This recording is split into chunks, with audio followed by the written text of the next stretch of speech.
ಮೂರ್ತಿಯಾಗುವ ವೇಳೆಯಲ್ಲಿ ಈ ಭೌಮದ ಬದುಕನ್ನು ಮುಗಿಸಿ ಲೋಕಾಂತರದ ಯಾತ್ರೆಯನ್ನು ಗೈಯುವಲ್ಲಿ ಬಹುದೊಡ್ಡದಾದಂತಹ ಕರ್ತವ್ಯದ ಹೊಣೆಗಾರಿಕೆ ಇರುವುದು ನಮ್ಮ ದೇವರಾದ ಪರಮೇಶ್ವರನಿಗೆ.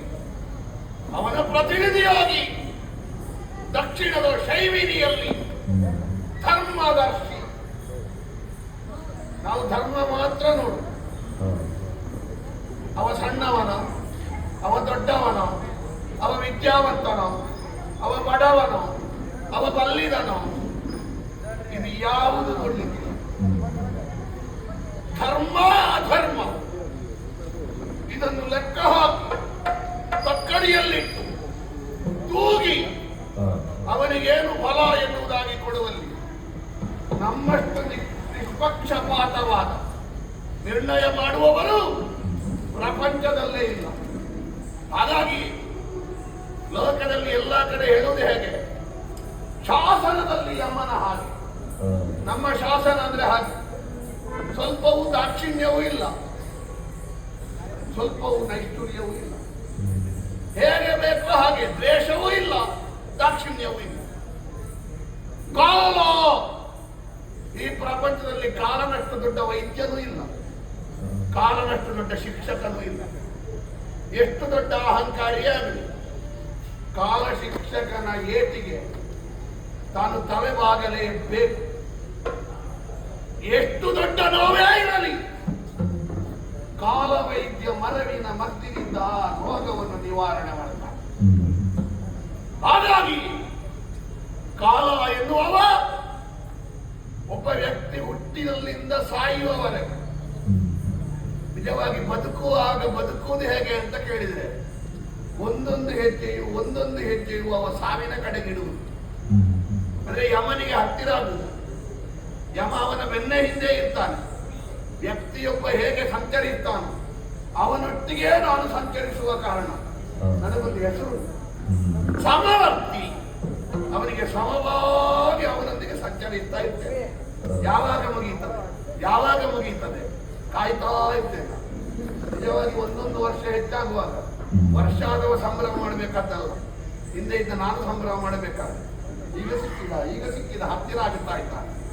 ಹಾಗಾಗಿ ಪ್ರಪಂಚದಲ್ಲಿ ಯಾರಿಗೆ ಹೆದರದಿದ್ರು ವ್ಯಕ್ತಿಯೊಬ್ಬ ಸಾವಿಗೆ ಹೆದರ್ತಾನೆ. ಯಾಕೆ? ಸಾವಿನ ನಂತರ ಯಾವುದೇ ರೀತಿಯ ದಾಕ್ಷಿಣ್ಯ ಇಲ್ಲ. ಕರ್ಮಗಳನ್ನು ನೋಡಿ ಸರಿಯಾದ ಫಲ. ನಾವು ಎಲ್ಲಾ ಕಡೆಯಿಂದ ಹೀಗೆ ರುದ್ರ ಭಯಂಕರರಾಗಿ ಕಾಣಿಸುವುದಿಲ್ಲ.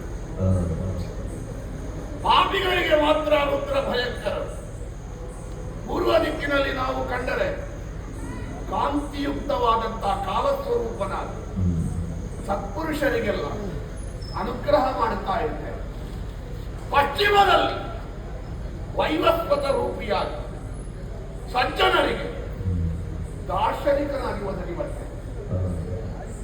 ಉತ್ತರ ದಿಕ್ಕಿನಲ್ಲಿ ಧರ್ಮರಾಯನಾಗಿ ಯಾರೆಲ್ಲ ಪುಣ್ಯಾತ್ಮರಿದ್ದಾರೆ ಅವರಿಗೆ ದರ್ಶನದ ಸೌಭಾಗ್ಯದೊಂದಿಗೆ ಅನುಗ್ರಹವನ್ನು ಮಾಡ್ತೇನೆ. ದಕ್ಷಿಣದಲ್ಲಿ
ನಮ್ಮದು ನಾಲ್ಕೇ ಕಡೆ ಓಲಗ, 6 ಕಡೆ ಅಲ್ಲ, 4 ಕಡೆ.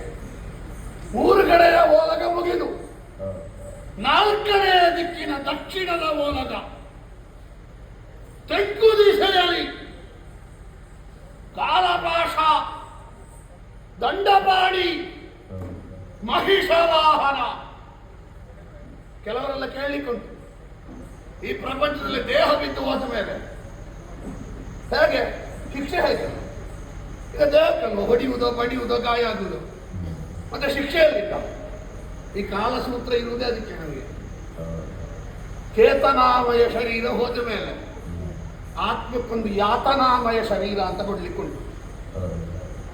ಅದರಲ್ಲಿ ಅವ ಏನು ಅನುಭವಿಸಬೇಕು ಅದಕ್ಕೆ ಸರಿಯಾದ ಫಲ ಕೊಡುವುದು.